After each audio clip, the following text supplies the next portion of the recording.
Hello everyone, welcome back to another mini blog. So আজি মোৰ blog আপোনালোকক মানে বহুত নিয়ম পটকে এটা বনাবলৈ মন গ'ল এণ্ড সেইকাৰণে আপোনালোকক বোলো অলপকৈ বনাই লওঁ চ' আজি আপোনালোকক এইটো বস্তু একো বেলেগকৈ এনেকৈ দেখাব লগা নহয় আৰু এতিয়া মোৰ অকণমান গাটো বেয়া লাগি আছিলে চ' যিহেতু আপোনালোকৰ অলপ জ্বৰ হৈ আছে এণ্ড চৰ্দি চ' মই ভাবিলোঁ যে পটককৈ টেবলেটটো খাই লওঁ বিকজ জ্বৰটো মোৰ ভাগৰ পাৰ্ট অফ মানে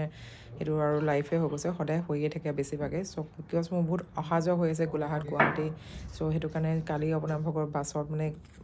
নন এ চি বাছৰ চিট নাপালোঁ চ' এ চি বাছত আহিব লগা হ'ল চ' সেইটো কাৰণে পূৰা ঠাণ্ডা সোমাই গ'ল জ্বৰে হৈ আছে এণ্ড আপোনাৰ ইমানেই ট্ৰেভেল কৰিছোঁ ন আপোনাৰ ফেব্ৰুৱাৰী মাৰ্চত অহানি যাহনি হৈ আছে টিকেটছ মানে আৰু সেইমতে হেৰুৱাইছোঁ মই তাৰপিছত মই আকৌ ওলাই যাতে মন গ'ল বিকজ জ্বৰ ভাৱটো লৈ পেলাই মানে ঘৰ বহি থাকিব মন নাযায় কিন্তু 7টা বাজিয়ে গ'ল চ' সেইটো কাৰণে ভাবোঁ ওচৰৰ আপোনাৰ ভাগৰ দোকানৰ পৰাই কিছুমান বস্তু লৈ আহোঁগৈ ঘৰৰ কিবা কিবি